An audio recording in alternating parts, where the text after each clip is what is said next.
कम होते हैं उतना हम धीरे धीरे परमात्मा के नजदीक होते रहते हैं। और जब हम परमात्मा के नजदीक होते हैं तो किसी का बुरा करना तो दूर, किसी का बुरा सोच भी नहीं सकते। राजा अम्बरीश प्यारे, जो इतने बड़े राजा होने के बाद भी बिल्कुल सरल थे। देखो, किसी में जरा सा धन आ जाता है तो अभिमान में चूर हो जाता है कि मेरे से बड़ा धनवान तो कोई है ही नहीं, अपने से छोटों को कुछ समझता ही नहीं। किस चीज का अभिमान करेंगे? प्यारे, अभिमान सिकंदर को भी था, जिसको लगता था कि मैं सबसे बलशाली राजा हूं, सभी राजाओं को जीतकर उनका धन, राज्य, संपत्ति सब अपने अधिकार में कर ली। उसको लगता था कि मेरे से ताकतवर भी कोई नहीं। लेकिन धीरे धीरे धीरे धीरे जब समय बीतता गया, कहते हैं प्यारे, संसार में हर चीज नश्वर है, एक ना एक दिन सब कुछ नष्ट हो जाएगा, चाहे धन हो, चाहे रूप हो, चाहे सुख साधन हो। अब धीरे धीरे उसका शरीर काम करना बंद कर गया। और कहते हैं जब शरीर में रोग लग जाते हैं ना, तो सुख साधन का भी आनंद नहीं होता। चाहे जेब में कितनी ही गड्डियां रखी हो नोटों की, लेकिन शरीर में अगर रोग लगा है तो उन गड्डियों का कोई फायदा नहीं।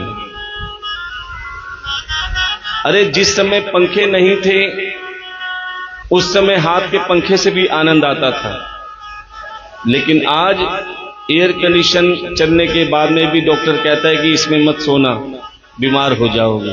घर में एयर कंडीशन है फिर भी उसका सुख भोग नहीं सकते, शरीर कांपने लग जाता है। पहले खाने को रोटी नहीं थी, सूखी रोटी खाकर भी आनंद आता था। आज घर में देसी घी के भरमार है, डब्बे रखे हैं, लेकिन खा नहीं सकते। डॉक्टर कहता है उबली हुई दाल खानी है, बिना रोटी की, बिना घी की रोटी खानी है। असल में सब कुछ होते हुए भी इंसान उसका सुख नहीं भोग पाता। क्यों? क्योंकि रोग लग रहे हैं। जिस शरीर पर वो अभिमान करता था आज वो किसी काम का नहीं। 4 सीढ़ियां चढ़ता है, सांस फूलनी चालू हो जाती है। तो ऐसे शरीर का क्या अभिमान करना? सिकंदर ने भी अभिमान किया, लेकिन जब उसको रोग लगने चालू हो गई तब उसे एहसास हुआ, अरे ये धन दौलत ये किसके लिए कमाई? जिंदगी भर दूसरों को कष्ट पहुंचाया, क्या फायदा मिला?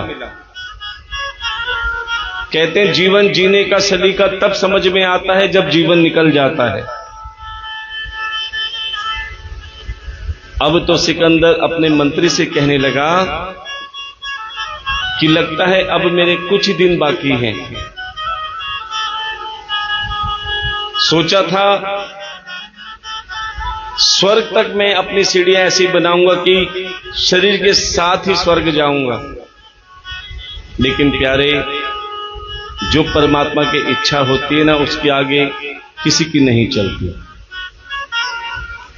अब उस सिकंदर ने मंत्री से कहा कि मंत्री, अब मेरी इच्छाएं नहीं हैं, एक काम करना, मैंने तो पूरी जिंदगी धन के पीछे भाग भाग के अपना जीवन व्यर्थ में खराब कर दिया, लेकिन कम से कम मुझसे लोग शिक्षा लें, इसके लिए तुम मेरी 3 इच्छाएं जरूर पूरी करना। और वो इच्छाएं कौन सी थी? कि जब मेरा अंत समय आए उस समय बड़े से बड़े वैद्य, बड़े से बड़े डॉक्टर, बड़े से बड़े हकीम को मेरे पास लाना, संसार को पता लगना चाहिए कि जब अंत समय आता है ना, चाहे तुम मैक्स हॉस्पिटल ले जाओ, चाहे फोर्टिस ले जाओ, चाहे गंगाराम ले जाओ, चाहे बड़े से बड़े डॉक्टर के पास ले जाओ, प्यारे, मृत्यु को कोई जीत नहीं सकता, काल को कोई जीत नहीं सकता। संसार को पता लगना चाहिए कि प्यारे ये डॉक्टर, वैद्य, हकीम सब बेकार हो जाते हैं जब परमात्मा का सुदर्शन चक्र चलता है। जब काल आता है तो सब धरे के धरे रह जाते हैं। ये धन दौलत किसी काम की नहीं रहते। उस समय तुम धर्मराज से कहकर देख लो कि मेरी सारी धन दौलत ले लो, 1 मिनट मुझे उधार दे दो, क्या मिलेगा? सारी धन दौलत ले लो, मेरा राजपाट ले लो, 1 सेकंड उधार दे दो, 1 श्वास उधार दे दो, क्या मिलेगी? तो किस चीज पे अभिमान करना? ये श्वासें भी तुम्हारी नहीं है, कब धोखा दे जाएं। दूसरी इच्छा, कहने लगे मंत्री कि जब मेरा जनाजा निकले, जब मेरी अर्थी निकले, तो जितना भी मैंने धन दौलत हीरे मोती इकट्ठे किए हैं ना, वो मेरे रास्ते में बिछा देना। संसार को पता लगना चाहिए प्यारे, ये जीते जी की माया है, कितना भी जोड़ लो, लेकिन जब संसार से विदा हो जाते हैं ना, उस समय ये सोना चांदी हीरे मोती सब पत्थर के बराबर है, कोई काम नहीं आते।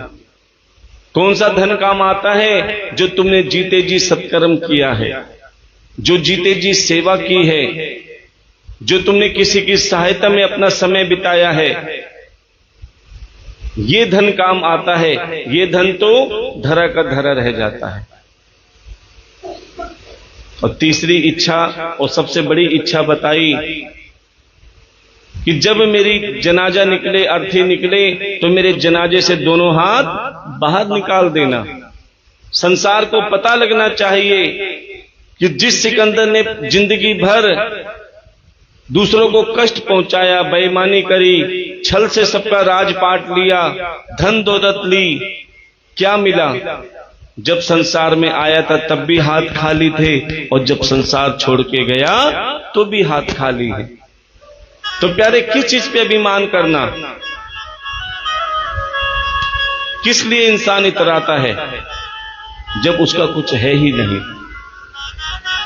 और जो बनना चाहता है उसका इंसान बनना नहीं चाहता। कि जिस परमात्मा ने तुम्हें संसार में भेजा है कि अपने जीवन को सार्थक बना लो, अपने जीवन को सफल बना लो, लेकिन वो केवल सुख साधन इकट्ठे करने में अपने जीवन को व्यर्थ कर देता है। एक बार लक्ष्मी जी और नारायण भगवान आपस में चर्चा कर रहे थे, और चर्चा भी कौन सी? आप सबकी, अर्थात पृथ्वी के वासियों की। श्री हरि कहने लगे, देखो लक्ष्मी, ये संसार के लोग कितने धर्म करने वाले हैं, कितना गुणगान करते हैं, कितना नाम लेते हैं। लक्ष्मी जी ने कहा, किसका? बोले, मेरा। इतना सुनते ही लक्ष्मी जी जोर से हंसी। देखो, जब आपको कोई बात बताए और आप बेमतलब में हंसना चालू कर दो, तो उसको आश्चर्य होगा कि मैंने ऐसी कौन सी बात कह दी जो हंसी की भी नहीं थी, फिर भी हंस रहे हो। श्री हरि ने कहा, लक्ष्मी ये क्या? मैंने ऐसा क्या कहा जो तुम हंस रही हो? पृथ्वी के लोग मेरा ही तो गुणगान करते हैं, मेरा ही तो नाम लेते हैं। लक्ष्मी जी ने कहा, प्रभु ये आपका वहम है, मैं इसलिए हंस रही हूं कि ये आपका वहम है, आपका भ्रम है। क्या? ये संसार के लोग आपका नाम लेते हैं, आपका गुणगान करते हैं। बोले, ये संसार के लोग ना आपका नाम लेते, ना आपका गुणगान करते। ये तो लक्ष्मी के पीछे जाते हैं। देखो, इंसान सुबह सुबह क्या कमाने के लिए निकलता है? धन कमाने के लिए निकलता है और सोचता है कि इस धन से सबका परिवार चलेगा, और चलता भी है। लेकिन ये लक्ष्मी कब बनती है? जब आप ईमानदारी से धन कमाते हैं। लेकिन जब बेईमानी का धन, किसी को कष्ट पहुंचाने का धन आता है ना, तो वो दरिद्रता को साथ लाता है। कई बार लोग कहते हैं ना, महाराज कमाई तो खूब है लेकिन बरकत नहीं होती। कमाई तो खूब है लेकिन घर में बरकत नहीं होती, आपस में मन नहीं मिलते, घर में कलेश रहता है। क्यों? क्योंकि प्यारे लक्ष्मी के साथ दरिद्रता भी आई है। क्यों आई? क्योंकि उसमें कहीं ना कहीं किसी न किसी रूप में पाप का धन भी छुपा है, जिसमें इंसान झूठ बोल के लाता है, बेईमानी करके लाता है। इसीलिए वो लक्ष्मी के साथ दरिद्रता भी आती है, इसलिए बरकत नहीं होती। और संत महात्मा सेवा को, दान पुण्य को इसीलिए कहते हैं कि न जाने या अनजाने में जो हमसे पाप हो जाते हैं, उसके शुद्धिकरण के लिए अगर आप कथा में आए हो, कथा सुन रहे हो, तो ना जाने कौन से किए हुए जाने अनजाने के पाप नष्ट हो जाते हैं। और जो आप किसी भी रूप में कथा में सेवा करते हो, चाहे कन्यादान के रूप में, चाहे भंडारे के रूप में, प्यारे उससे आपके धन की शुद्धि होती है, आपका धन पवित्र होता है। और जब धन पवित्र होता है तो घर में सुख शांति रहती है। जब धन पवित्र होता है तो प्यारे घर में बरकत भी रहती है, आपस में प्रेम बनता है। इसलिए अपने तन मन धन को हमेशा शुद्ध रखना चाहिए, पवित्र रखना चाहिए। और ये पवित्र कथा श्रवण करके, कथा में सेवा करके और धर्म के कार्य में किसी न किसी रूप में अपने धन को भी जोड़ना चाहिए, कि जो हमारे घर में धन है वो भी पवित्र हो। इसीलिए प्यारे, ये भागवत कथा आप सभी के सहयोग से हो रही है। और हम तो यही कहेंगे कि परमात्मा उसी को बुलाता है जिस पर कृपा करता है। आप ये मत सोचना कि हम अपनी मर्जी से बैठे हैं, मेरे ठाकुर ने आपको चुना है इसलिए आप बैठे हैं। हम बार बार कहते हैं, जिसे जनता चुनती है वो विधानसभा में बैठता है। जिसे जनता चुनती है वो विधानसभा में बैठता है, और जिसे मेरा गोविंद चुनता है केवल वही भागवत कथा में बैठता है। कि प्यारे, और जिस पर मेरे गोविंद की कृपा होती है प्यारे, वही सेवा का अधिकारी बनता है, उसी की सेवा की हाजिरी लगती है। और जिस पर कृपा नहीं होती ना, अच्छा किसी ने पूछा, महाराज एक बात बताओ, ये कैसे पता लगे कि हम पर प्रभु की कृपा है कि हम सेवा करें, कैसे पता लगेगी? तो प्यारे, बिना कृपा के इंसान का मन भी नहीं बनता। कई ऐसे आते हैं, कथा में बैठते हैं, ध्यान कहीं और होता है, आपस में बातें करते हैं, कथा सुन के ऐसा लगता है जैसे चलो ठीक है, टाइम पास हो गया, चलें। क्यों? उन पर मेरे ठाकुर की कृपा नहीं हुई। किसी प्रारब्ध से वो कथा में तो आ गए लेकिन कथा के नहीं बने। लेकिन जिस पर कृपा हो जाती है प्यारे, वो कम से कम 7 दिन 3 घंटे प्रभु के लिए, प्रभु का बनकर आता है। और उसे लगता है कि ये 7 दिन मेरे जीवन को तारने के लिए भगवान ने मुझे भेजा है। जब उसका मन करता है कि हाँ, क्या मैं भी इस लायक हूं कि भगवान के कार्य में मैं अपनी हाजिरी लगाऊं, तो प्यारे जिसका मन बन जाता है सेवा का, समझ लेना मेरे गोविंद की कृपा हो जाती है। क्योंकि गोविंद की कृपा के बिना इंसान का सेवा का मन भी नहीं बनेगा। मन उसी का बनेगा जिस पर मेरे गोविंद की कृपा होगी। कि एक बार कथा हो रही थी, सबको निमंत्रण दिया। एक महिला ने कहा, महाराज मैं आ तो जाती, लेकिन क्या करूं, मेरे पति देव के ना जाने कौन सी परेशानी है। डॉक्टर ने छल्ले बता दिए हैं, छल्ले कहते हैं स्टंट को। 4-5 लाख रुपए का खर्चा सिर पे है, कहीं मन नहीं लग रहा कि मैं कैसे लाऊं, कैसे कर्जा करके इनके स्टंट दिलाऊं। मैं कथा में नहीं आ सकती। ना जाने क्या भाव हुए हमारे। हमने कहा ठीक है, डॉक्टर पे दिखा लेना, लेकिन कम से कम एक बार जाते समय उनको दर्शन जरूर करा देना भागवत जी के। ठीक है महाराज, कोशिश करूंगी। भगवान कहते हैं कोशिश कर, मन मैं बना दूंगा। जिस दिन कलश यात्रा थी, उसी दिन उसे डॉक्टर के पास ले जाना था, टेस्ट कराना था, और उससे 2-4 दिन बाद उसका ऑपरेशन होना था, स्टंट डलने थे। जाते जाते ना जाने उसके मन में क्या आई। भगवान कहते तू मन तो बना, तेरे से पहले मैं तेरे मन में बैठ जाऊंगा। सुबह उसके मन में आया कि पति देव को अस्पताल ले जाना है, डॉक्टर को दिखाने के लिए, इनका टेस्ट होना है। कोई बात नहीं, जाते जाते भागवत जी के दर्शन करके निकल लेंगे। धीरे धीरे धीरे धीरे अपने पति देव को साथ लाई।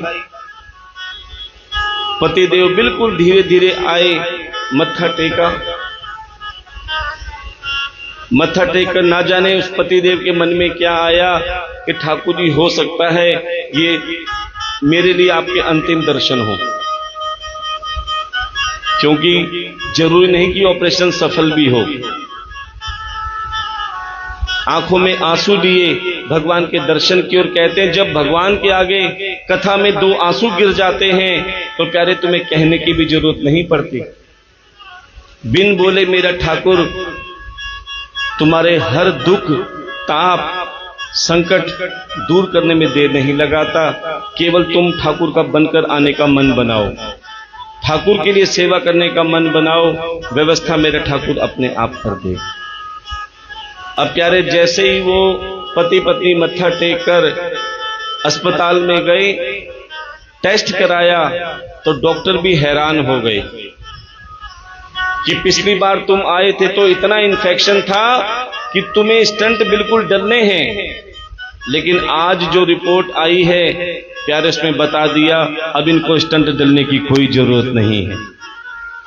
क्यों? क्योंकि प्यारे जो भगवान के भरोसे आते हैं, जो भगवान के लिए आते हैं, जो भगवान के बनकर आते हैं, प्यारे उनके परिवार की सुरक्षा रक्षा मेरा गोविंद करता है।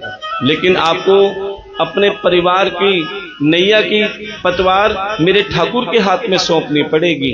जब तक इंसान खुद अपनी नाव चलाने में लगा है, खुद अपने घर की गाड़ी चलाने में लगा है, हमेशा परेशान रहेगा, हमेशा दुखी रहेगा। लेकिन जिस समय वो अपने घर की गाड़ी का स्टीयरिंग मेरे ठाकुर के हाथ में सौंप देता है, प्यारे फिर उसकी घर की गाड़ी वो नहीं, मेरा ठाकुर चलाता है। अगर आप भी चाहते हो कि हमारे घर की गाड़ी हमारा गोविंद चलाए, तो आपको भी यही कहना पड़ेगा,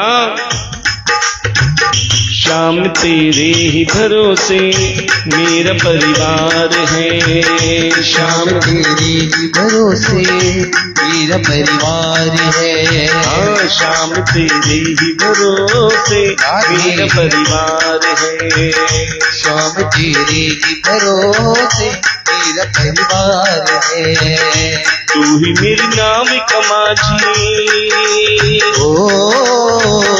तू ही मेरी नाम कमाझी, तू ही पतवार है। श्याम तेरे ही भरोसे मेरा परिवार है, श्याम तेरे ही भरोसे मेरा परिवार है। हो अगर अच्छा माझी माझी नाव फिर पार होती हो अगर अच्छा माझी नाव फिर पार होती किसी की बीच भंवर में फिर न दरकार होती किसी की बीच भंवर में फिर न दरकार होती। कि प्यारे जिसके दो जने बहुत अच्छे हों, एक सलाहकार और एक ड्राइवर, उसकी गाड़ी बहुत अच्छी चलती है।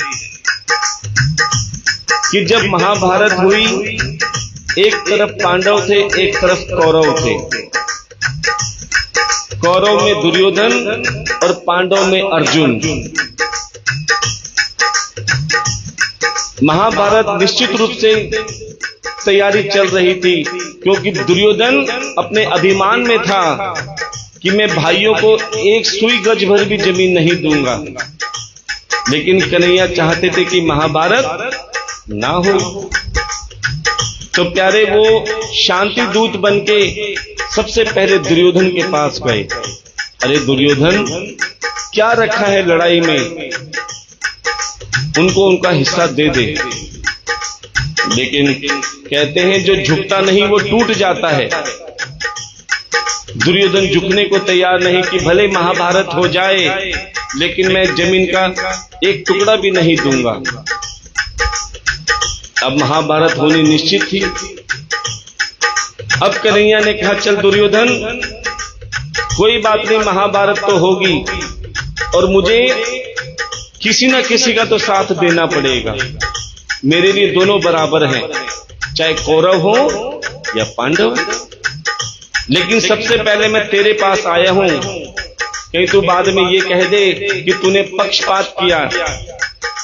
तू बता, एक तरफ मेरी नारायणी सेना और एक तरफ मैं अकेला, और मैंने ये प्रण किया है कि महाभारत में ना मैं कोई अस्त्र चलाऊंगा ना कोई शस्त्र चलाऊंगा।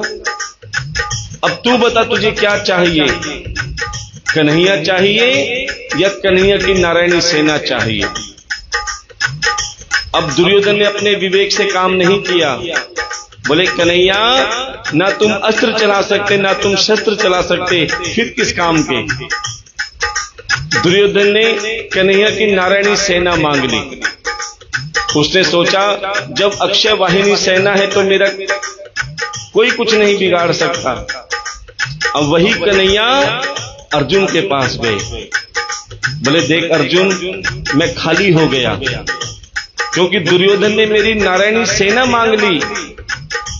अब मैं ना अस्त्र चला सकता ना शस्त्र चला सकता, मैं किस काम का?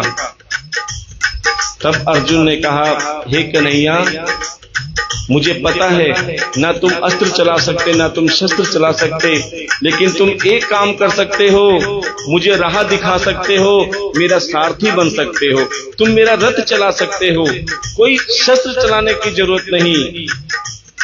प्यारे अर्जुन ने कन्हैया को अपना सलाहकार और ड्राइवर दोनों बना दिया।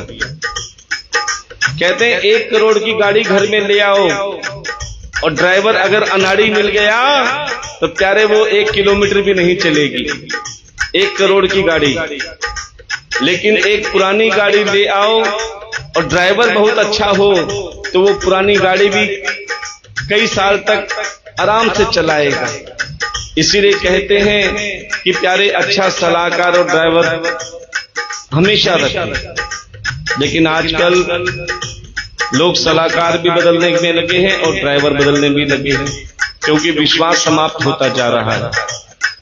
इसीलिए अपना विश्वास मत तोड़ो और यही कहो, वो अगर अच्छा माझी नाव फिर पार होती, हो अगर अच्छा माझी नाव फिर पार होगी, किसी की बीच भंवर में फिर न दरकार होती, किसी की बीच भंवर में फिर न दरकार होगी। अब तो तेरे ही हवाले, ओ अब तो तेरे ही हवाले वाले मेरा परिवार है। श्याम तेरे ही भरोसे मेरा परिवार है। हाँ। श्याम तेरे ही भरोसे मेरा परिवार है। मैंने अब छोड़ी चिंता तेरा जो साथ पाया। मैंने अब छोड़ी चिंता तेरा जो साथ पाया। कि प्यारे जब यहाँ पर आओ तो सारी चिंताएं छोड़ देना कि ठाकुर जी घर में क्या हो रहा है तुम जानो, कैसे हो रहा है तुम जानो, हम तो तेरे शरण में आए हैं।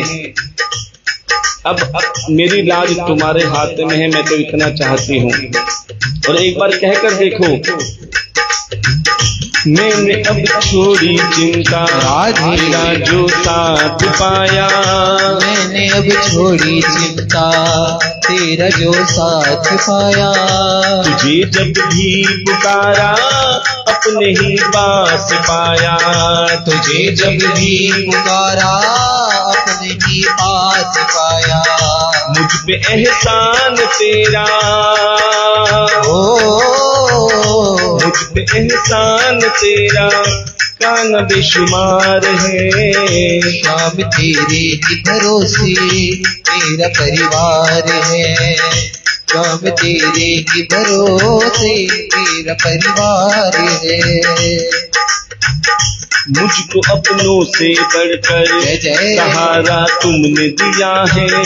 मुझको अपनों से बढ़कर सहारा तुमने दिया है। हाँ, मुझको अपनों से बढ़कर राधे। सहारा तुमने दिया है। मुझको अपनों से बढ़कर सहारा तुमने दिया है। जिंदगी भर जीने का गुजारा तुमने दिया है। जिंदगी भर जीने का गुजारा तुमने दिया है। कहते भगतिए तेरा, कहते भगतिए तेरा बड़ा एहसान है। श्याम तेरे ही भरोसे मेरा परिवार है। श्याम तेरे ही भरोसे मेरा परिवार है। तू ही मेरे नाम का माझी, तू ही मेरी नाम का माझी, तू ही पतवार है। श्याम तेरे ही भरोसे मेरा परिवार है। श्याम तेरे ही भरोसे मेरा परिवार है। प्रेम से बोलना पड़ेगा। जय जय श्री राधे। इसीलिए कहते हैं जो जीवन बचा है ना, कम से कम प्रभु के बन जाओ। जीवन भर संसार के बने रहे, घर बार के बने रहे, परिवार के बने रहे, जिम्मेदारी पूरी निभाओ। ये नहीं कहते कि परिवार छोड़ के तुम सन्यासी बन जाओ या परिवार छोड़ के तुम भक्त बन जाओ। सबसे बड़ा तप होता है गृहस्थ आश्रम। अरे परिवार छोड़ के जंगल में तो कोई भी चला जाएगा। कई बार लोग गुस्से में कहते ना, अरे मैं तो तंग आ गई घर से छोड़ के, मैं तो चली जाऊंगी। प्यारे, इसी चीज का आनंद लेने के लिए देवता धरती पर आते हैं। क्या जरूरत थी राम जी को धरती पर आने की, वन भटकने की? क्यों? क्योंकि ये गृहस्थी की लीला उनको भी पसंद है। जो बैकुंठ में सुख है, प्यारे अगर सुखी पाना तो बैकुंठ में क्यों रहते? क्यों कन्हैया को जेल में प्रकट होना पड़ा? क्यों बड़े बड़े असुरों से वध करना पड़ा? क्यों? उन्हें प्यारे एक सुख चाहिए था, वो था करुणामयी वात्सल्य सुख। कि मां का प्रेम, पिता का प्रेम, भाई का प्रेम और कुछ ना कुछ नोक झोंक। क्योंकि जीवन में रहेंगे तो प्यारे नोक झोंक भी होगी। ये रस होते हैं, ध्यान देना। 24 घंटे तुम्हारे घर में धन ही धन रहेगा ना तो उसमें भी आनंद नहीं आएगा, ध्यान देना। सब्जी भी स्वाद कब बनती है? थोड़ी मिर्ची डलती है, थोड़ा खट्टा डलता है, थोड़ा नमक डलता है। अब सोचो, जब नमक नहीं डलेगा तो क्या सब्जी स्वाद बनेगी? क्योंकि हर चीज का संतुलन होना जरूरी है। इसीलिए घर में जो ये कई तरह के जो नोक झोंक भी होती है, प्रेम भी होता है, गंभीरता भी होती है, ये जीवन लीला है। भगवान ने यही तो तुम्हें देखने के लिए भेजा है कि सारी जिम्मेदारियों के साथ काम करो, लेकिन मन परमात्मा में लगाए रखो। आपने नाव देखी है ना, 24 घंटे पानी में रहती है लेकिन डूबती नहीं है। क्यों? क्योंकि नाव को पता है जब तक मैं पानी में रहूंगी बिल्कुल नहीं डूबूंगी, जब तक मैं पानी में रहूंगी बिल्कुल नहीं डूबूंगी। लेकिन जिस दिन पानी मेरे अंदर आ गया, प्यारे, डूबने से मुझे कोई नहीं बचा सकता। इसीलिए आप भी उस नाव की तरह रहो, संसार में तो रहो, लेकिन संसार को अपने पर हावी मत होने दो। अपना मन परमात्मा में लगाओ, सबकी जिम्मेदारी से कार्य करो। जहां संतुलन बिगड़ा वहां दिमाग का भी संतुलन बिगड़ जाता है। इसीलिए प्यारे, संत महात्मा की शरण इसीलिए रखी जाती है, इसीलिए उनकी सत्संग को सुना जाता है कि जो हमारे मन में कई शंकाएं होती हैं, वो कथा सुनकर धीरे धीरे उन समस्याओं का उत्तर अपने आप मिल जाता है। भागवत कथा में हर परेशानी का हल है, हर समस्या का हल है। संत महात्मा के एक एक शब्द मेरे ठाकुर के मुखारबिंद से निकले हुए होते हैं। क्योंकि जो व्यासपीठ पे आसीन होते हैं ना, वो कोई बड़े विद्वान नहीं होते, वो तो केवल भगवान का नाम लेकर व्यासपीठ पे बैठ जाते हैं, खाली बांसुरी की तरह।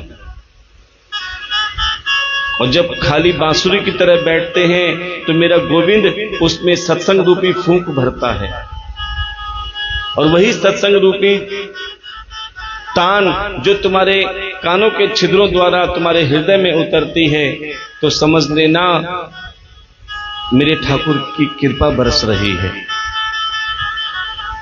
अब लक्ष्मी जी ने कहा, प्रभु ये आपका भ्रम है, ये पृथ्वी के लोग आपका नाम नहीं लेते, ये तो लक्ष्मी के पीछे जाते हैं, धन के पीछे जाते हैं। और कब तक जाते हैं ध्यान देना, ये इंसान धन के पीछे तब तक भागता है, तब तक भागता है जब तक उसका निधन नहीं हो जाता। अब तो श्री हरि कहने लगे, देखो लक्ष्मी, हम कहते कि ये पृथ्वी के लोग हमारे पीछे आते हैं और तुम कहते हो कि हमारे पीछे आते हैं। चलो एक काम करते हैं, दोनों मिलकर ही पृथ्वी लोक में चलते हैं। हाथ कंगन को आरसी क्या, वहां चलकर देख लेते हैं कि ये पृथ्वी के लोग लक्ष्मी के पीछे जाते हैं या नारायण के पीछे जाते हैं। अब प्यारे, लक्ष्मी जी और नारायण भगवान दोनों साधारण वेश में पृथ्वी लोक में आ गए। अब पृथ्वी लोक में आके नारायण भगवान लक्ष्मी जी से कहते हैं, देखो लक्ष्मी, दोनों साथ में चलेंगे तो पता नहीं लगेगा कि ये पृथ्वी के लोग तुम्हारे साथ हैं या मेरे साथ हैं। एक काम करते हैं, पहले मैं जाता हूं और बाद में तुम आना। पहले मैं जाता हूं और बाद में तुम आना। लक्ष्मी जी ने कहा, ठीक है प्रभु, आप आगे आगे चलिए, मैं पीछे पीछे आती हूं। अब तो श्री हरि नारायण भगवान साधारण वेश में कौन बने? कथा वक्ता, अर्थात कथा कहने वाले। अब सभी गांव में, सभी कॉलोनी में, सभी नगर में सबको कह रहे हैं कि भैया मैं भागवत कथा करता हूं, अपने यहां पे भागवत कथा करवा लो। अब सबको कहने लगे, सब जगह एक ही बात सामने आ रही थी। सब ये कह रहे थे हमारे पास कथा सुनने का समय नहीं है। नारायण भगवान हैरान, अरे मैंने इनको कितना समय दिया है, इसमें से थोड़ा समय कथा के लिए भी नहीं है। हाँ, हमारे पास समय है अगर शादी का कार्ड आ जाए, हमारे पास समय है अगर पार्टी का कार्ड आ जाए, हमारे पास समय है अगर कहीं मनाली कुल्लू या कहीं रिसोर्ट पे जाना पड़े, वहां के लिए समय है। लेकिन प्यारे कथा के लिए हमारे पास, अब नारायण भगवान हैरान, थोड़ी दूर और आगे गए, फिर कहने लगे हम कथा करने वाले हैं, कोई कथा सुनने वाले हैं। अब प्यारे जिस गांव में जाएं, जिस कॉलोनी में जाएं, कई लोग पूछते हैं महाराज कौन कथा करवा रहा है, कौन जजमान बना है, किसने जिम्मेदारी ली है। ये कई बातें हमें भी सुनने को मिलती हैं। कथा में प्रवेश करते ही सबसे पहले यही सुनाया जाता है, अरे गांव में कौन करवा रहा है कथा, किसने जिम्मेदारी ली है। तो प्यारे भगवान भी हंसते हैं कि जिसने संसार की जिम्मेदारी ले रखी है, कोई इसकी जिम्मेदारी ले सकता है। प्यारे हमेशा यही कहना चाहिए, किसने सेवा ले रखी है या किसकी सेवा का पात्र होना चाहिए, किसकी सेवा की हाजिर लगनी चाहिए। ये तो बहुत किस्मत वाले होते हैं जो कलयुग में उनको भागवत कथा सुनने का सौभाग्य मिलता है। लेकिन क्या आसानी से कथा मिलती है ना, तो उसकी कदर नहीं होती। कोई चीज अगर आसानी से मिल जाती है तो उसकी कीमत नहीं समझते। इसीलिए प्यारे कहते हैं, न जाने कितने सत्कर्मों से तुम्हें कथा सुनने का मौका मिला है। ये संत समागम करोड़ों रुपए खर्च करने के बाद में भी नहीं आता, क्योंकि अगर करोड़ों रुपए एक बार चले जाएं तो हो सकता है दोबारा आ जाएं, लेकिन ये समय एक बार चला गया तो प्यारे ये समय दोबारा आने वाला नहीं है। अब तो घूमते घूमते कहीं गांव की चौपाल में कथा वक्ता गए नारायण भगवान स्वरूप में, कहने लगे हमें चौपाल में कथा करवानी है। अब तो कई लोग कहते हैं कि हम चौपाल में हुक्का पीते हैं, ताश खेलते हैं, अगर कथा होगी तो हम हुक्का और ताश कहां खेलेंगे। होता है ना कई चौपालों में। अब प्यारे जहां देखो सब जगह मना। अब घूमते घूमते घूमते नारायण भगवान वक्ता के रूप में नंगली पूना गांव में आ गए। अब वहां पर भी कहने लगे कि हम आपके गांव में कथा करना चाहते हैं। अब तो कहते हैं भैया पिछली बार कथा वाले आए थे, 4 दिन में ही कथा को बंद करवा दिया, शोर ज्यादा होता है, सर में दर्द होता है। अरे भैया तुम्हारे एक के सर में दर्द होता है, 100 जनों को आनंद आता है, तो 2 घंटे आप प्रेम से सो जाओ। लेकिन एक जना 100 जनों के आनंद को खराब करते हैं, ध्यान देना। लेकिन फिर भी कुछ भक्तों ने कहा कि हमारी छोटी सी चौपाल है कुएं वाली, जैसी हमारी सेवा बन पड़ेगी हम करेंगे, महाराज आप प्रेम से कथा करें। अब प्यारे पहला दिन कथा का हुआ, कुछ कलश हुए, भगवान ने सोचा चलो कुछ तो आए, क्योंकि ये कलयुग में वही आ सकता है प्यारे जिसे मेरे ठाकुर बुलाता है। सबको अपनी गृहस्थी प्यारी है, सबको अपने काम प्यारे हैं, सबको अपनी नींद प्यारी है, लेकिन प्यारे ठाकुर को जिससे प्यार होता है ना, वो धीरे धीरे खींच ही लेता है, कब तक नहीं आएगा। भगवान ऐसी मुरली बजाते हैं, जो उसके अपने होते हैं वो तो दौड़े चले आते हैं। अब प्यारे 1 दिन हुआ, 2 दिन हुआ, 3 दिन हुआ, थोड़ी थोड़ी संख्या बढ़ी। अब धीरे धीरे मन का स्वभाव भी बला, भैया कथा में कुछ आ तो रहा नहीं, चल हम केले ले चलते हैं प्रसाद के लिए। क्योंकि भगवान देखना चाहते हैं किसका कैसा भाव है। कई तरह के भाव वाले व्यक्ति आते हैं, ध्यान देना। कोई कथा सुनने के भाव से आता है, कोई तमाशा देखने आता है, कोई प्रसाद के लिए आता है, कोई भगवान को पाने के लिए आता है। अब तो प्यारे धीरे धीरे संगत बढ़ी, कृष्ण जन्म भी हुआ। भगवान भी कहते हैं अरे भैया, किसी किसी जगह तो 1100 कलश के बीच में जन्म लेना पड़ता है, किसी किसी जगह 11 कलश में भी जन्म लेना। चलो ठीक है, प्रेम से बोलना पड़ेगा, जोर से बोलना पड़ेगा। अब प्यारे, जिसका जैसा भाव था वो सेवा कर रहा था। ध्यान देना, हम बार बार कहते हैं एक शादी करोड़ों की भी होती है और एक शादी घर में, छोटे से घर में, तसले में भी हो जाती है। और वो शादी जो करोड़ों में होती है ना, उसकी गारंटी नहीं होती। जो करोड़ों में शादी होती है, चाहे वो फार्म हाउस में हो, चाहे बैंकेट हॉल में हो, उसकी गारंटी नहीं। चाहे 5000 की एक थाली हो, चाहे 10,000 की प्लेट हो, बाराती आते हैं, खाते हैं, हाथ पोंछ के चले जाते हैं। पीछे देखते नहीं कि बेटी सुखी है या दुखी है। करोड़ों की शादी पे भी बेटी घर में आ जाती, दुखी रहती है। और जो गरीब के घर में तसले में फेरे होते हैं ना, उसकी गारंटी होती है। क्यों? जो करोड़ों की शादी करते हैं वो सिर्फ पैसे को भगवान मानते हैं कि हमारे पास कोई कमी नहीं है। सेवा में 1 रुपया नहीं निकालते, दान पुण्य में कुछ भी नहीं निकालते, लेकिन वहां पर बड़ी बड़ी बोतलें खुलती हैं। ढोल बाजे पे ऐसे नोट लुटाते हैं, सुबह पता चलता है कि कितना खर्चा हुआ।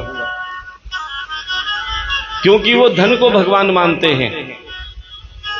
और प्यारे, जो गरीब के घर में तसले में फेरे होते हैं ना, उनके पास धन तो होता नहीं, वो भगवान को धन मानते हैं कि प्रभु हम तेरे भरोसे हैं।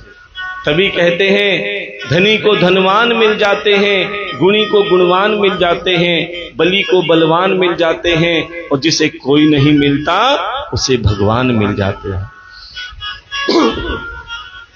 इसीलिए प्यारे, एक बार मेरे ठाकुर को सबसे बड़ा धन मान के देख लेना, तुम्हारा कोई काम रुकेगा नहीं। अब प्यारे, जैसे जैसे कृष्ण जन्म हुआ, गोवर्धन लीला भी हुई। अब गोवर्धन लीला पे महाराज जी ने कहा कल हमारे ठाकुर जी का विवाह उत्सव मनने जा रहा है, सब के सब आनंद बनाएंगे। और जैसे कि कहा कि जीवन में 3 दान अवश्य करने चाहिए, एक गौदान, दूसरा भागवत कथा दान और तीसरा कन्यादान। ये गौदान क्या होता है? जब आप प्रेम से कथा सुनते हो ना, तो आपके मन में जो विषय विकार होते हैं वो धीरे धीरे समाप्त हो जाते हैं और आपका मन पवित्र हो जाता है। और गौ कौन है? पवित्र है। अर्थात आपका मन गौ बन गया तो समझ ले कथा में आके आपने गौदान कर दिया। और कहते हैं जीवन में हर इंसान को कम से कम एक बार तो भागवत कथा अवश्य करानी चाहिए।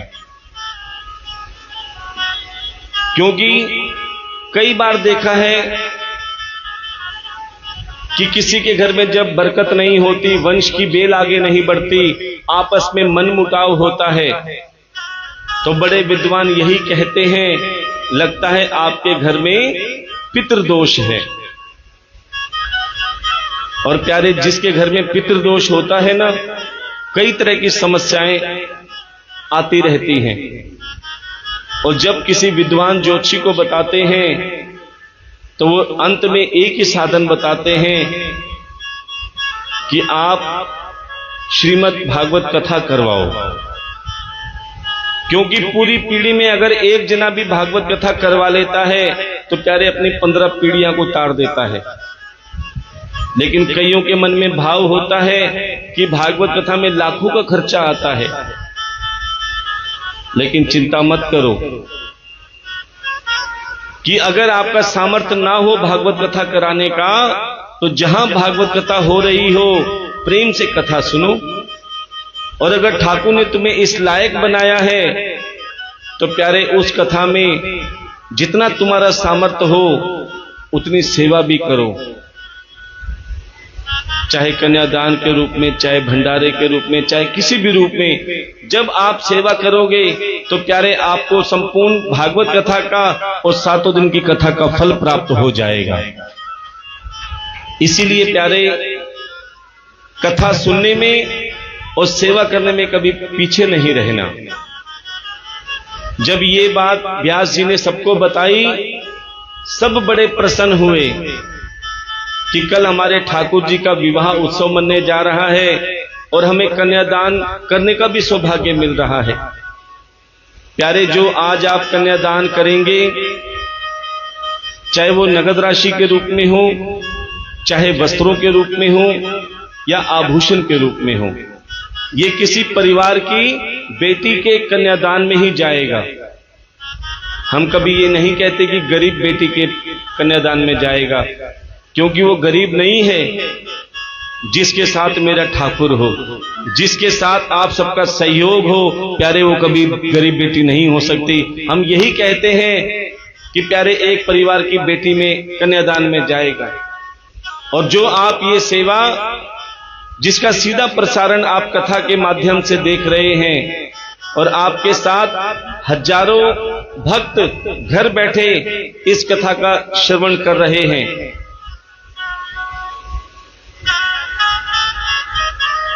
अगर आप भी आपकी दी हुई सेवा का सदुपयोग देखना चाहते हैं तो प्यारे आप हमारे शिखर भागवत चैनल, क्या नाम, शिखर भागवत चैनल को अवश्य देखें और उसे सब्सक्राइब करें, क्योंकि आपकी दी हुई सेवा या अन्य भक्तों की सेवा जो चाहे 1 रुपया हो, प्यारे वो अच्छे काम में जाती है, नेक काम में जाती है। दान कहां देना चाहिए? जहां उस दान को लोग प्रणाम करें। आप अपना मकान बनाओ, 50 लाख, 60 लाख, 80 लाख, कई तो 1 करोड़ 1.5 करोड़ रुपया भी मकान बनाने में लगा देते हैं। ध्यान देना, ईमानदारी से बताओ, आपने 1-1.5 करोड़ रुपया अपने मकान में लगा दिया, उसके बाद भी आपके पड़ोसी उस मकान को देखकर प्रणाम करेंगे या जलेंगे? क्या करेंगे? इतना धन लगाने के बाद में भी पड़ोसी जलते हैं। अरे प्यारे, थोड़ा धन वहां भी लगा के देखो जहां पे लोग तुम्हारे थोड़ी सी सेवा को भी प्रणाम करें। जब एक मंदिर बनता है ना, निर्माण होता है, देने वाले ईंटों के ट्रक भी देते हैं, देने वाले सीमेंट के ट्रक भी देते हैं, सरियों के ट्रक भी देते हैं, लेकिन जिसके पास कुछ नहीं होता ना, वो जाके कोई 11 रुपए दे आता है, कोई ईंट 5 ईंट मेरे नाम की भी लगा देना। वो 5 ईंट या ट्रक में कोई बड़ा भेद नहीं है। उसके पास थे तो उसने ट्रक के हिसाब से भी दिया, जिसके पास नहीं था उसने 1 ईंट भी दे दी। अब जिस गरीब ने 1 ईंट दी है, प्यारे, जब मंदिर बनके तैयार हो गया और जब मंदिर बनके तैयार हुआ, जब भक्त भगवान को मत्था टेकने आए तो प्यारे भगवान के साथ में उसकी दी हुई 1 ईंट को भी प्रणाम किया गया। इसी प्रकार जब आप भागवत कथा में सेवा करते हो,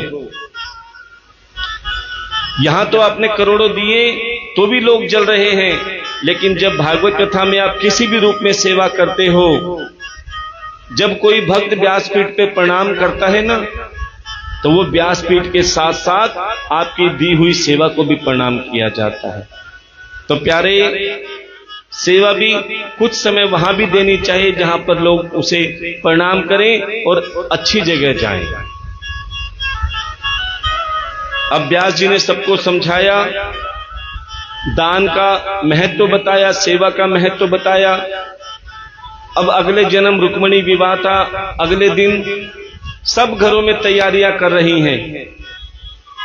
कोई कन्यादान के लिए सूट निकाल रही है, कोई साड़ी निकाल रही, कोई नगद राशि निकाल रही, कोई आभूषण निकाल रही है और खुद भी तैयार हो रही है।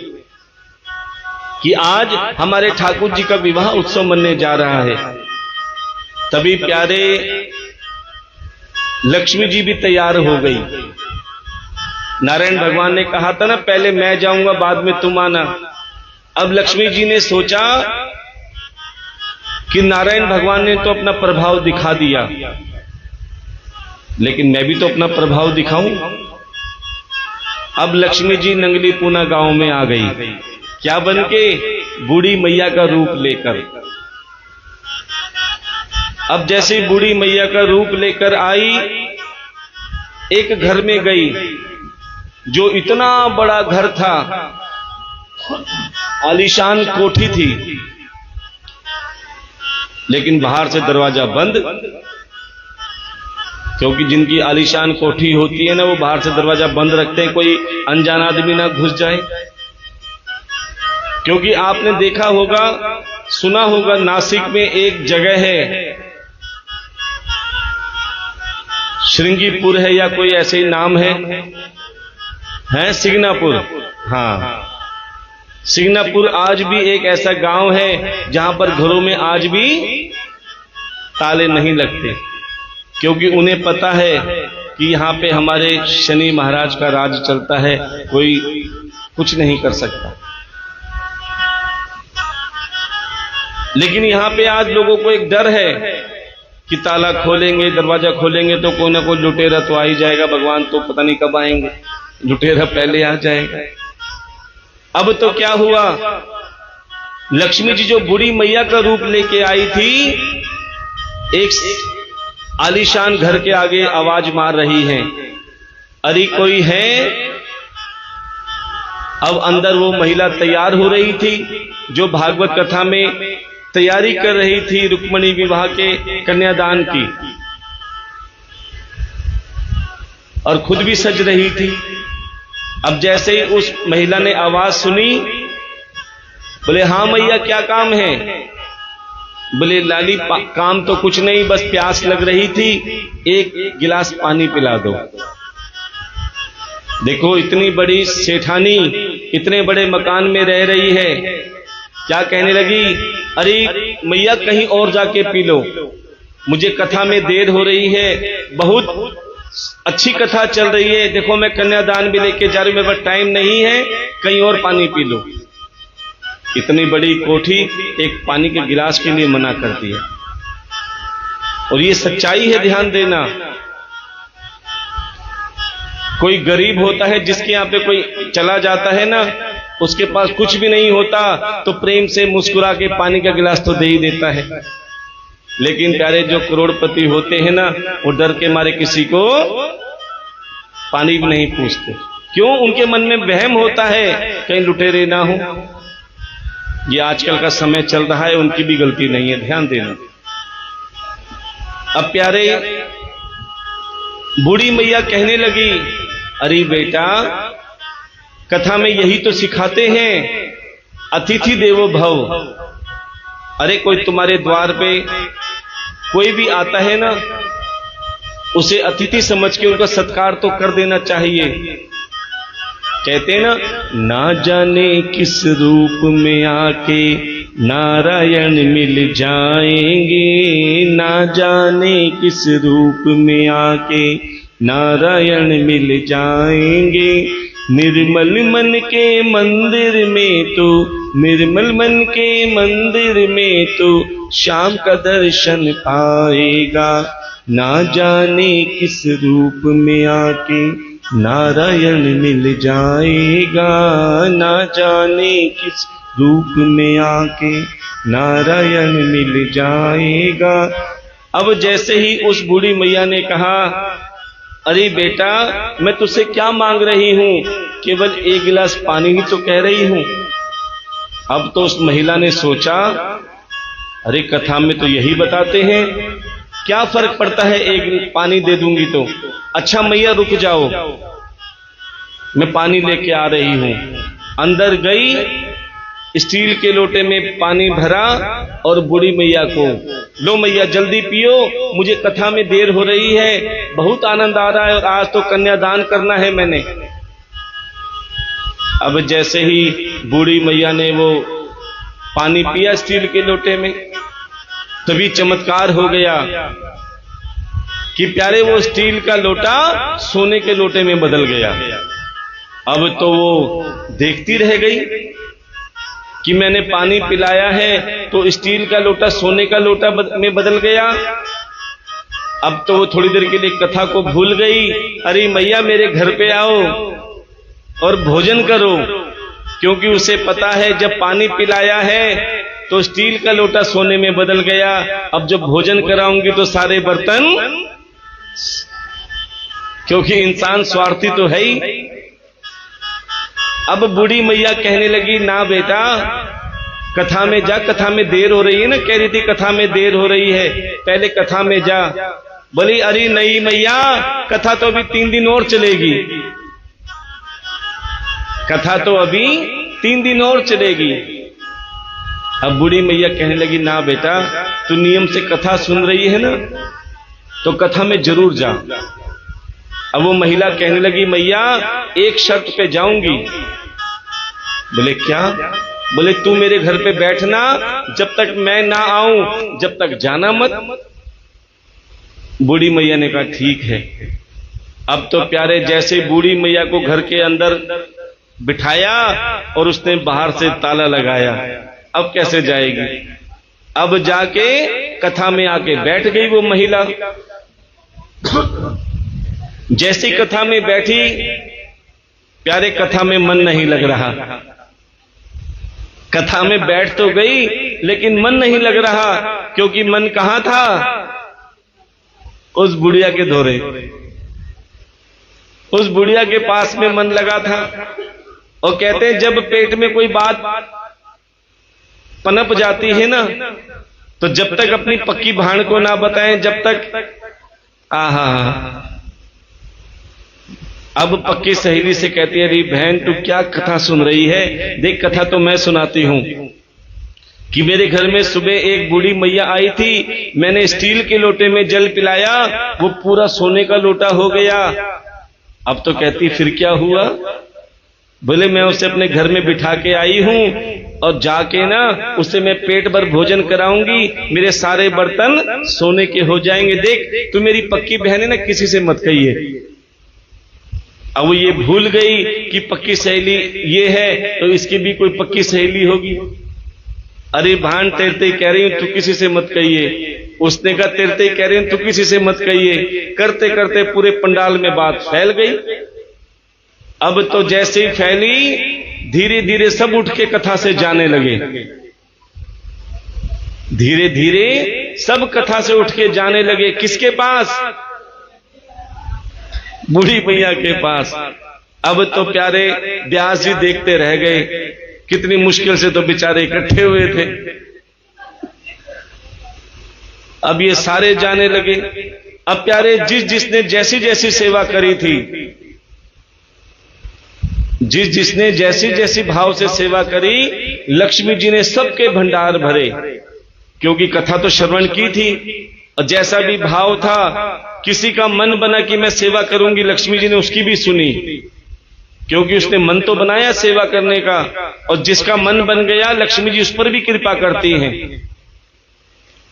अब लक्ष्मी जी ने सबके भंडार भरे, प्यारे सब के सब सुख समृद्धि धन दौलत वाले बन गए।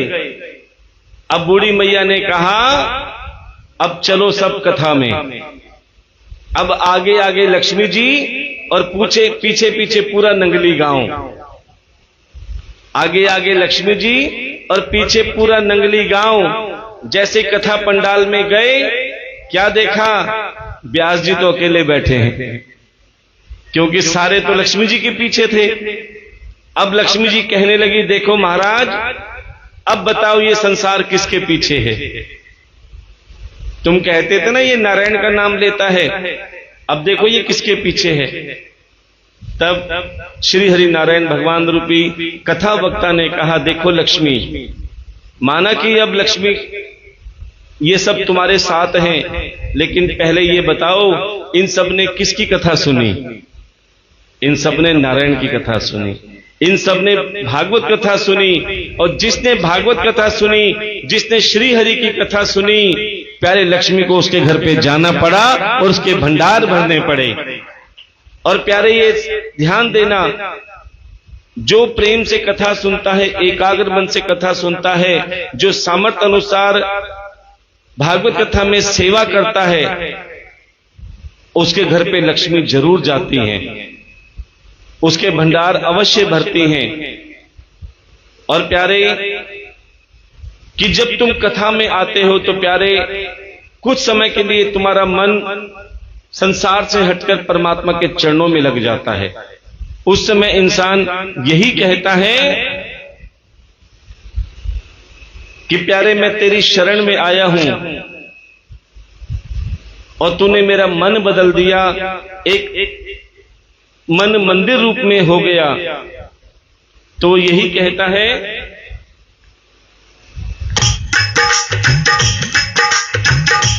जब से देखा तुम्हें जाने क्या हो गया, जब से देखा तुम्हें जाने क्या हो गया। ए मुरली वाले श्याम मैं तेरा हो गया, ए मुरली वाली श्याम तेरा हो गया। जब से देखा तुम्हें जाने क्या हो गया, जब से देखा तुम्हें जाने क्या हो गया। ए मुरली वाले श्याम मैं तेरा हो गया, ए बंसी वाली श्याम मैं तेरा हो गया। जब से मुझको तेरी शाम भक्ति मिली, जब से मुझको तेरी श्याम भक्ति मिली। मेरे मुरझाए मन में है कलियां खिली, मेरे मुरझाए मन में है कलियां खिली। जैसा सोचा था देखा वही हो गया, जैसा सोचा था देखा वही हो गया। ए मुरली वाले श्याम मैं तेरा हो गया, मेरी बंसी वाली श्याम मैं तेरा हो गया। जब से देखा तुम्हें जाने क्या हो गया, जब से देखा तुम्हें जाने क्या हो गया। ए बंसी वाले श्याम मैं तेरा हो गया, ए बंसी वाली श्याम मैं तेरा हो गया। क्योंकि जो कथा में आता है प्यारे कथा का हो जाता है, और जो कथा का होता है मेरा ठाकुर उसका हो जाता है। लेकिन जब भी कथा में आओ बिल्कुल सरल बन के आओ। ये मत सोचना कि हम महंगे कपड़े पहन के आएंगे तो भगवान खुश होंगे, हम बढ़िया हार जेवर पहन के आएंगे तो ठाकुर खुश होंगे, बिल्कुल नहीं। ये सोच के आना कि हम अपना मन सुंदर करके आएंगे, हम अपना मन पवित्र करके आएंगे। तो प्यारे बाहर की सुंदरता तो संसार देखता है, लेकिन तुम्हारे अंदर की मन की सुंदरता केवल मेरा ठाकुर देखता है। अब प्यारे एक के अंदर अभिमान आया जिसका नाम था कामदेव। क्या अभिमान था? कामदेव को यह अभिमान था कि मैंने सभी को काम से जीत लिया है। अब इसी अभिमान के कारण उसने नारद जैसे संत का भी अपमान कर दिया। एक बार नारद जी हाथ में वीणा लेकर नारायण भगवान का भजन करते जा रहे थे, तभी पीछे से अभिमानी कामदेव ने नारद जी से कहा, अरे ओ तुमरी वाले, जरा मेरी बात सुन। देखो इतने अपमानजनक शब्द सुनकर भी नारद जी मुस्कुरा रहे हैं। प्यारे बुरे के साथ तो हर कोई बुरा करता है, संत तो वही है जो बुरे के साथ भी अच्छा व्यवहार करे। और सच्चा संत कौन है? जो शांत है वही संत है। प्यारे संतों जैसे कपड़े तो 2, 4, 500 में आ जाएंगे, लेकिन संत जैसा स्वभाव पाने में कई जन्म भी कम पड़ जाते हैं। अब नारद जी मुस्कुरा रहे हैं, कामदेव तूने कैसे याद किया? बोले अरे नारद, मुझे एक बात बताओ, क्या संसार में कोई ऐसा देवता बचा है जो मुझसे युद्ध में जीत सके? नारद जी ने कहा, हां, एक देवता है जो तुमसे युद्ध भी कर सकता है, युद्ध जीत भी सकता है। बोले कौन? बोले कन्हैया। कहां रहते हैं वो कन्हैया? बोले वृंदावन। देखो, जिसने अपमान किया, जिसने अपशब्द बोले, नारद जी उसको भी प्रभु की राह दिखा रहे हैं। ऐसे होते हैं संत। इसीलिए हम आपसे भी कहते थे, कम से कम आप 2 जनों को निमंत्रण दो। आना ना आना, बुलाना ना बुलाना ठाकुर के हाथ में है, लेकिन कम से कम आपने संत बनने का कोशिश तो करी, क्योंकि बुरे काम पे तो दुनिया ले जाती है। और मनुष्य का सर्वश्रेष्ठ धर्म है खुद भी अच्छी राह पे चले और दूसरों को भी अच्छी राह पे चलाए। अपमान सहकर भी नारद जी ने कहा, वृंदावन जाओ, वहां कन्हैया मिलेंगे। अर्थात कामदेव को भी ठाकुर की राह दिखाई। अब अभिमान के कारण कामदेव ये पूछना भूल गए कि कन्हैया दिखते कैसे हैं, कितने बड़े हैं। कामदेव ने सोचा कोई राजा महाराजा, कोई शूरवीर होगा कन्हैया। लेकिन जैसे ही कामदेव वृंदावन में पहुंचे, क्या देखा? कुछ बाल गोपाल खेल रहे थे और उसी बाल गोपाल में कन्हैया भी थे। जैसे कामदेव आए, छोटे से कन्हैया ने कामदेव के भाव जान लिए कि ये मुझसे युद्ध करने आए हैं। तभी छोटे से कन्हैया ने कामदेव से कहा, आप कौन? बोले मैं कामदेव। किससे मिलना है? कन्हैया से मिलना है। क्या करोगे? बोले मैं उससे युद्ध करने आया हूं। इतना सुनते ही छोटे से कन्हैया ने कहा, मैं ही कन्हैया हूं, क्या मुझसे युद्ध करोगे? छोटे से बालक को देखकर कामदेव क्रोध में पागल हो गए कि नारद ने मुझे कहां भेज दिया, क्या मैं इस छोटे से बालक से युद्ध करूंगा? नारद जी का नाम सुनते ही कन्हैया ने कहा, तुम्हें किसने भेजा? नारद जी ने। नारद जी तो परम संत हैं, परम महात्मा हैं, और मैं संत महात्माओं की वाणी कभी झूठ नहीं होने देता। इसीलिए हम आपसे भी कहते हैं, अरे संतों को मानो या मत मानो, लेकिन संतों की मानो। गुरु को मानो या मत मानो, लेकिन गुरु की मानो। गुरु के बताए हुए रास्ते पर चलो। अगर नारद जी ने कहा है कि कन्हैया तुमसे युद्ध करेंगे, तो मैं तुमसे युद्ध करने को तैयार हूं, बताओ कहां युद्ध करोगे? अब कन्हैया कामदेव को यमुना तट पर ले गए और योग माया से कहा कि योग माया सारी अवस्थाएं पैदा कर दो जिससे काम जागृत हो जाए। अब योग माया ने मंद मंद हवा चलानी आरंभ करी। फूल खिलने लगे, कलियां महकने लगी, भंवरे गुनगुनाने लगे। इतनी मदमस्त हवाएं चल रही थी कि पूरा वातावरण कामासक्त हो गया। प्यारे, अब हम चल रहे हैं महारास में, जिसे महारास पंचाध्याय भी कहा जाता है। और इसमें वही प्रवेश कर सकता है जो गोपी हो। और गोपी कौन है? जिसके मन में गोविंद बसे हों। और उस गोपी की कोई उम्र सीमा नहीं होती। छोटी सी बच्ची से लेकर बूढ़ी मैया भी गोपी होती है। गोपी के लिए कोई स्त्री और पुरुष का भेद नहीं है। आपने देखा होगा वृंदावन में, बरसाना में जब होली होती है ना, कई तरह की होली होती है। फूलों की होली भी होती है, रंगों की होली भी होती है, लड्डू की होली भी होती है, और लठमार होली भी होती है। आपने देखा होगा वहां पे पुरुष भी गोपियों के कपड़े पहन के खूब नाचते हैं, झूमते हैं। क्यों?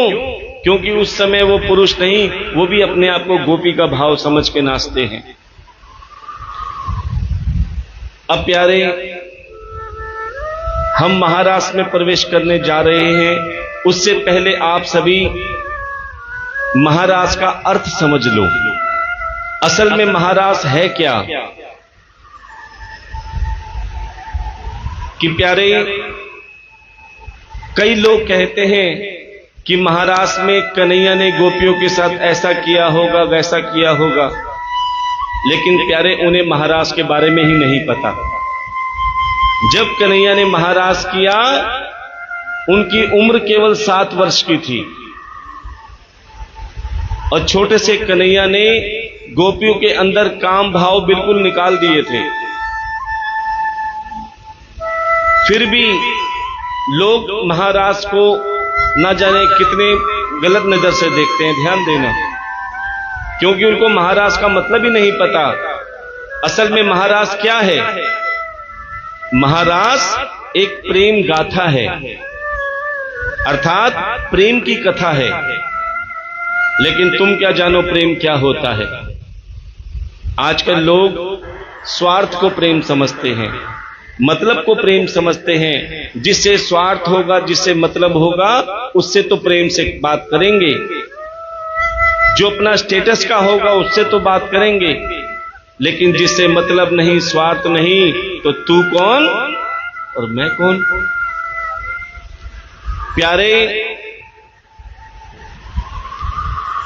कि 2 भाई बहन भी अगर बाइक पे जा रहे होंगे तो दुनिया उन पे भी उंगली उठा लेती है। क्यों? क्योंकि वो प्रेम का मतलब नहीं समझते, वो केवल वासना को प्रेम समझते हैं। क्या बहन भाई में प्रेम नहीं होता? क्या मां बेटे में प्रेम नहीं होता? क्या पिता और पुत्र में, भाई भाई में प्रेम नहीं होता? फिर प्रेम का मतलब हमेशा गलत क्यों निकाला जाता है? इसी चीज को समझाने के लिए ये महारास किया गया। ये महारास एक प्रेम की विरह गाथा है। विरह क्या है? जिससे तुम बहुत प्रेम करते हो, जब वो तुम्हें छोड़ के चला जाता है तो दिल पर क्या बीतती है, ये महारास में दिखाया गया है। कि प्यारे, एक माता पिता जिसकी इकलौती संतान, जिसे वो उंगली पकड़ के चलना सिखाती है, पालती है, पोसती है, बड़ा करती है, कर्जा करके उसकी पढ़ाई लिखाई पूरी करवाती है, नौकरी लगवाती है, यहां तक कि कर्जा करके शादी भी कर देती है। और प्यारे, वही इकलौती संतान अपनी पत्नी को लेकर, अपने परिवार को लेकर बूढ़े माता पिता को छोड़ के चली जाती है, तो उस माता पिता से पूछो दिल पर क्या बीतती है। ये महारास में बताया गया है। एक बेटी जिसने अपना पूरा बचपन, पूरी किशोर अवस्था, पूरी युवा अवस्था अपने पिता के यहां काटी, ध्यान देना। उस बेटी पर सबने बहुत प्रेम किया। बेटी को लोग ज्यादा डांटते नहीं है, ध्यान देना, किसी चीज के लिए मना नहीं करते, क्योंकि सबको पता है कि बेटियां पराया धन है। और खासकर पिता, अगर मां थोड़ा बहुत डांट भी देती है ना, तो पिताजी कहते हैं इसे मत डांटो, ना जाने आगे कैसा घर मिलेगा, कैसी ससुराल मिलेगी। कोई बेटी 8 बजे, 9 बजे, 10 बजे तक भी सोती है तो कहते हैं सोने दो। जिस चीज पे हाथ रखती है बेटी खा ले, जिस चीज पर हाथ रखती बेटा पहन ले, किसी चीज में कमी नहीं रखते। लेकिन बेटी, हर बार उसे ये सुनने को मिलता है कि बेटी पराया धन है, बेटी पराए घर जाएगी। लेकिन प्यारे, आज तक बेटी को नहीं पता कि मेरा असली घर कौन सा है। जब तक पिता के यहां थी तो सब कहते थे पराया धन है, पराए घर जाएगी, और ससुराल में जाती तो लोग कहते पराए घर से आई है। असल में उसे यही नहीं पता कि मेरा अपना घर कौन सा है।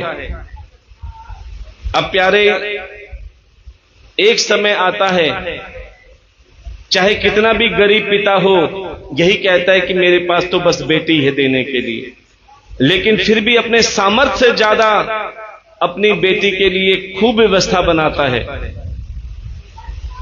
खुद बिकने को तैयार हो जाता है कि मेरी बेटी सुखी रहे। प्यारे, वो समय आता है जब बाराती आते हैं, खाते हैं, पीते हैं, नाचते हैं, फोटो खींचते हैं, खूब डीजे चलता है, सब खुशियां मनाते हैं। लेकिन एक समय आता है जब सबकी आंखों में आंसू आ जाते हैं। और वो समय कौन सा होता है? विदाई का। उस समय प्यारे सब खा पी के चले जाते हैं, केवल घर वाले या बहुत खास रिश्तेदार बचते हैं। अब प्यारे, जैसे ही विदाई होने जा रही थी, सबकी आंखों में आंसू बह रहे थे। बेटी सबसे गले मिल रही थी और जैसे ही मां को देखा, प्यारे आंखों में शिकायत भर आई। बोले, मां, तूने मेरे साथ अच्छा नहीं किया। मां कहती, बेटी, मैंने तेरे साथ अच्छा क्या नहीं किया? बोले, तूने हमेशा मेरे साथ भेदभाव किया। बोले, कैसे? बोले, जिस कोख में मेरे भाई ने जन्म लिया, उसी कोख में मैंने भी तो लिया था। जिस कोख में भाई ने जन्म लिया, उस कोख में मैंने भी जन्म लिया, लेकिन तूने उसको तो घर में रख लिया और मुझे दूसरों को दे दिया। अरे, तेरे 7 बेटे हो जाएं तो उनको जुदा नहीं करती, तेरे 7 बेटे हो जाएं तो उनको जुदा नहीं करती, लेकिन तेरी एक बेटी भी हो जाए तो अपने कलेजे के टुकड़े को फट दे के दूसरों को दे देती है, किसी अनजान को दे देती है। क्या तुझे नहीं पता समाचारों में दहेज के लिए बहू पर कितने सितम ढाए जाते हैं? जिंदा जला दिया जाता है, फांसी पे लटका दिया जाता है, कितने कष्ट पहुंचाए जाते हैं। जो एक लाडो, एक गुड़िया तेरे घर में हंसती खेलती थी, आज वो तड़प रही है, उसकी आवाज कोई नहीं सुन रहा। ये शिकायत मां तेरे से हर समय रहेगी।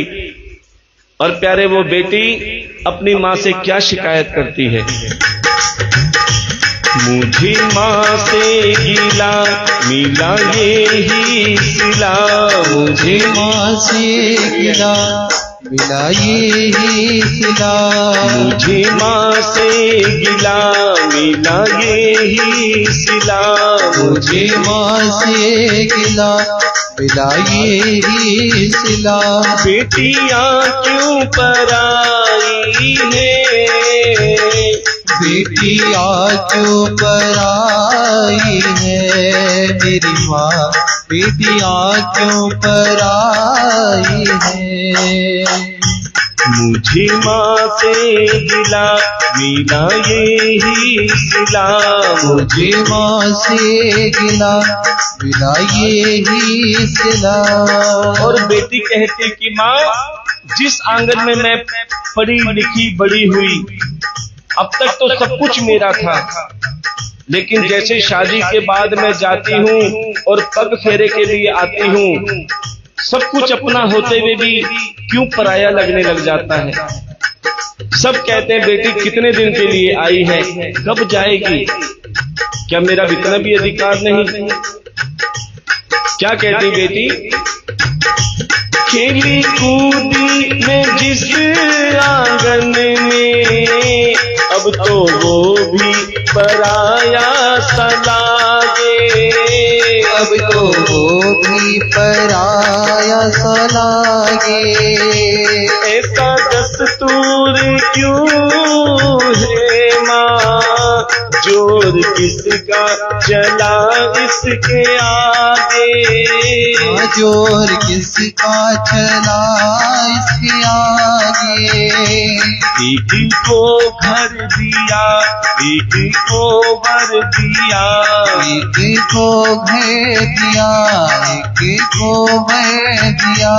तेरी कैसी खुदाई है, बेटियां क्यों पराई है, मेरी माँ बेटियां क्यों पराई है। और बेटी कहती कि माँ, पिताजी की जेब में एक पेन रहता है, कोई मांगता है तो वो पेन भी नहीं देते, कितना प्रेम करते हैं पेन से, क्या मैं उससे भी सस्ती हूं जो फट दे के अपने कलेजे के टुकड़े को दे दिया? बड़ा कहते थे कि बेटी जिस चीज पे हाथ रख खा ले, पहन ले, जो तेरा मन करे, और आज वही पिता मेरे से नजरें चुराते हुए घूम रहे हैं। दिल पे पत्थर रखकर कहीं टूट ना जाए, सामने नहीं आ रहे, लेकिन वो मुझसे कितना प्रेम करते हैं मैं बयां नहीं कर पा सकती। तो क्या कहती बेटी?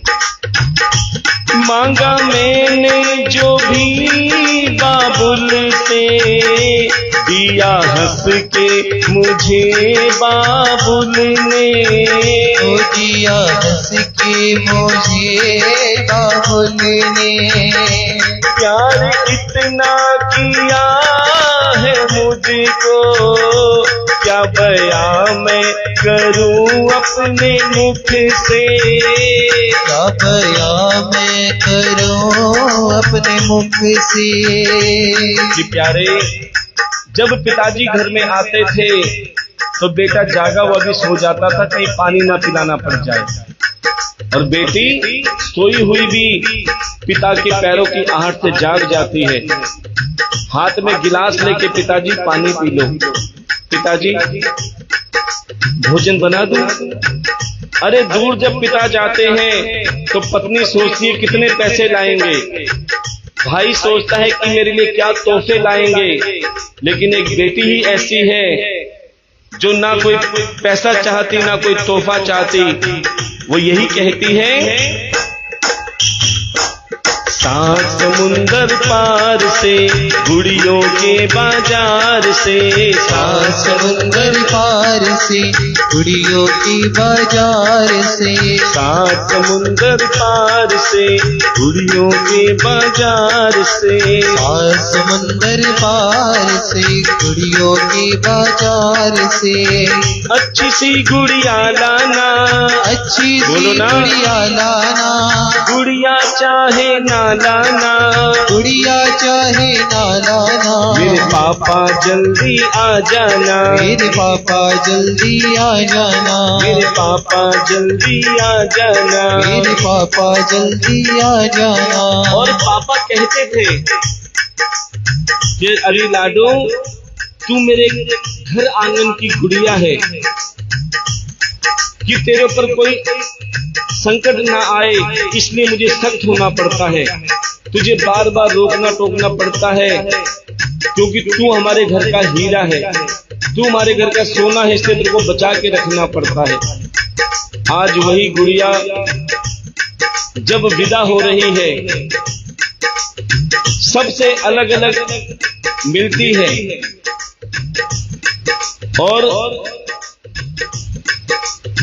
कहती है कि मैं तुम्हारे घर आंगन की गुड़िया हूं ना, आज विदा हो रही तो क्यों रो रहे हो। सबसे पहले अपने भाई के पास जाती है, गले लगती और कहती है, मैं गुड़िया रानी तेरे आंगन की, मैं गुड़िया रानी तेरे आंगन की, जाऊंगी बैठ के डोली, जाऊंगी बैठ के डोली साजन की। मैं गुड़िया रानी तेरे आंगन की, मैं गुड़िया। और प्यारे, जैसे ही भाई से गले मिलती है, आंखों से आंसू आ जाते और कहती है,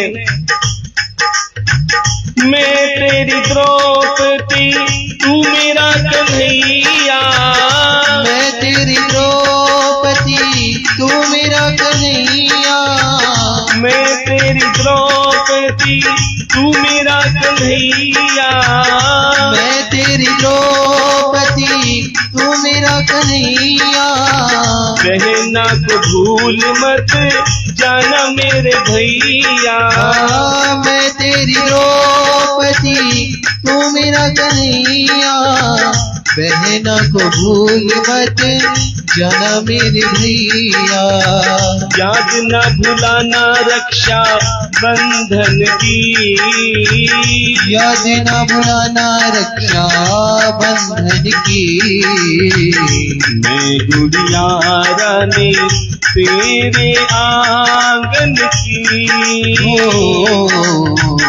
मैं गुड़िया रानी तेरे आंगन की। और प्यारे चौखट पे माँ इंतजार करे कि बेटी कब मुझसे गले मिले, गिला शिकवा तो खूब हो गया। अब वही बेटी कहती माँ अब क्यों रो रही है? तू तो कहती थी नहीं पराया धन है पराये घर जाएगी, आज मैं जा रही हूं तो क्यों रो रही है? अब बेटी माँ को तसल्ली देती है, क्या कहती है? ए मेरी माँ तू क्यों रोती है? ए मेरी माँ तू क्यों रोती है? ए मेरी माँ तू क्यों रोती है? ए मेरी माँ तू क्यों रोती है? बेटी पराया धन होती है। ए मेरी माँ तू क्यों रोती है? बेटी पराया धन होती है। राजा की हो चाहे निर्धन की, राजा की हो चाहे निर्धन की। मैं गुड़िया रानी तेरे आंगन की, मैं गुड़िया रानी तेरे आंगन की। और प्यारे जैसे माँ से गले मिलने जा रही है, अब बेटी को भी पता लग गया कि बेटियां पराया धन है, और क्या कहने लगी? अब तो जाना पड़ेगा मुझको, बिछोड़ा सहना पड़ेगा सबसे, बिछोड़ा सहना पड़ेगा सबसे। गलतियां माफ कर देना मेरी, दूर रहना पड़ेगा सबसे, दूर रहना पड़ेगा सबसे। अच्छा चलती हूँ माँ अब गले से लगा, अच्छा चलती हूँ माँ अब गले से लगा। बेटियां तो पराई है, बेटियां तो पराई है मेरी माँ, बेटियां तो पराई है। कि प्यारे जब बेटी विदा होती है ना, तब पता लगता है कि मन कैसा दुखी होता है कि जिस बेटी को हमने बड़ा किया पाल पोस के, आज एक झटके में किसी दूसरे की बन गई। इसे कहते हैं महाराज कि जिससे तुम बहुत प्रेम करते हो, जब वो छोड़ के चला जाए तो दिल पर क्या बीतती है। यही दिखाया महारास में। कन्हैया ने गोपियों को वरदान दिया था कि शरद पूर्णिमा की रात्रि को मैं तुम्हारे साथ महारास रचूंगा। और प्यारे ये गोपियां कौन थी? ये गोपियां त्रेता युग की वो पुण्य आत्माएं थी जिन्होंने ऋषि मुनियों के शरीर धारण करके रखे थे। और वो श्री राम जी से कहती थी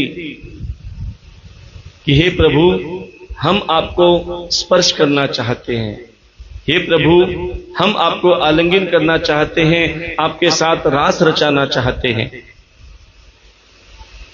तब श्री राम जी ने कहा चिंता मत करो, मैं द्वापर में श्री कृष्ण बन के आऊंगा, उस समय तुम सब मेरी गोपियां बनोगी और शरद पूर्णिमा की रात्रि को मैं तुम्हारे साथ रास अवश्य रचूंगा। और प्यारे वही त्रेता युग के महर्षि, त्रेता युग के ऋषि मुनि, वो पुण्य आत्माएं द्वापर में वही गोपियां बनी हैं और अपने प्रभु से मंगल मिलन कामना के लिए कात्यायनी का व्रत किया और यमुना जल में स्नान करने के लिए गई। और जैसे यमुना नदी में निर्वस्त्र स्नान कर रही थी, जैसे वस्त्र, एक गोपी ने देखे कि हमारे तो वस्त्र है ही नहीं, तब दूसरी गोपी की नजर पड़ी, अरे वो तो कन्हैया हमारे वस्त्र लेके कदम के पेड़ के ऊपर बैठे हैं। तभी गोपियों ने कहा,